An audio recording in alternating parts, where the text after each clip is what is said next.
and welcome. It's March 2nd and it's a great honor to have you in Afghan Voice Agency.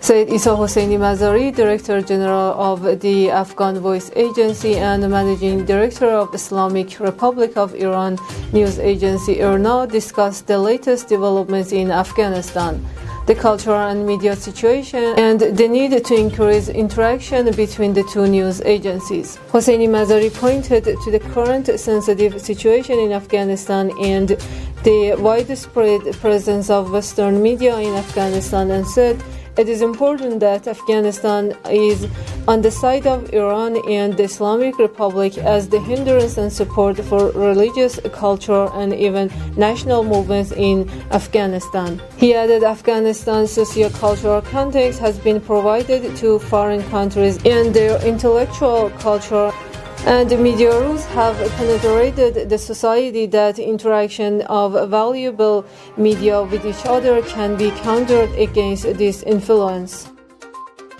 On the one-year anniversary of the peace deal between the Taliban and the United States, Barnett Rubin, a former advisor to the United Nations and U.S. State Department, says Washington and the Taliban are looking for ways to revive their agreement, which has hit numerous roadblocks, Gandhara reported. There is still hope for salvaging the agreement, Rubin maintains, if Washington finds a way to recover the time lost in disagreements over the prisoner release. Well, it's time to bring in our guest. I asked Mohammad Ismail Qasemyar, International Relations Advisor for the High Peace Council, about the result of the Doha Agreement. February 29, Taliban signed an agreement with USA. The core of this agreement was to stop fighting against each other forces in Afghanistan. Also pretending that they are aiming at peace in Afghanistan. But that did not happen.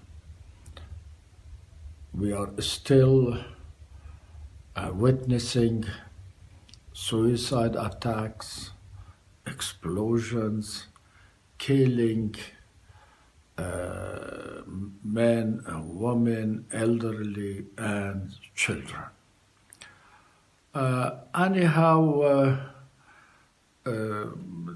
It is strange that Taliban entered a peace with America, not with their brothers, countrymen, and Muslims.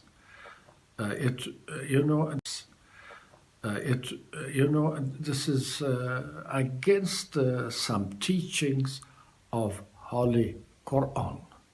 There is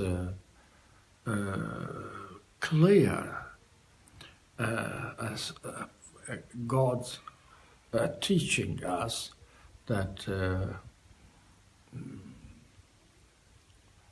it says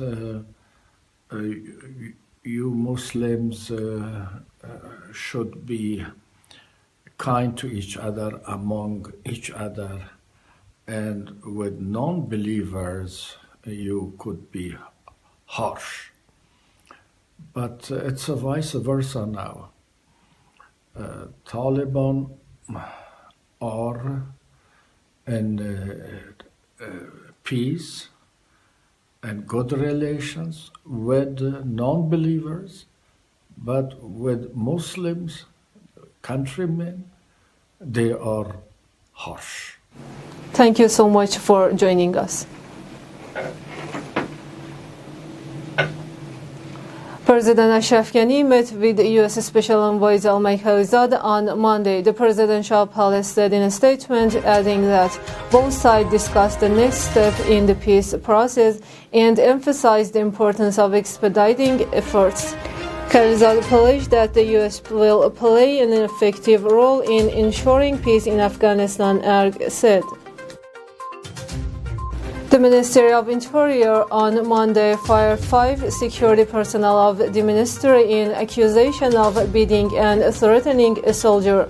The spokesman of the Ministry of Interior, Tariq Aryan, said the fired security personnel were introduced to the ministry's General Director of Internal Security for further investigations. Tajikistan officials in their meeting with the Afghan parliamentary delegation have said that continued violence in Afghanistan is concerning for the peace process, and they pledged their support to counter-terrorism efforts in Afghanistan. U.S. Embassy in Kabul announced that the Special Representative for Afghanistan Reconciliation, Ambassador Khalilzad, and his team were in Kabul yesterday, where they met with a wide range of leaders, including President Ghani and High Council for National Reconciliation Chairperson Dr. Abdullah. They are also traveling to Doha, an additional regional capital, to resume talks on the way ahead with the Afghan leaders, Taliban representatives, and nations whose interests are best served by the achievement of a just, durable political settlement and permanent, comprehensive ceasefire. Thanks for tuning in, and until next time.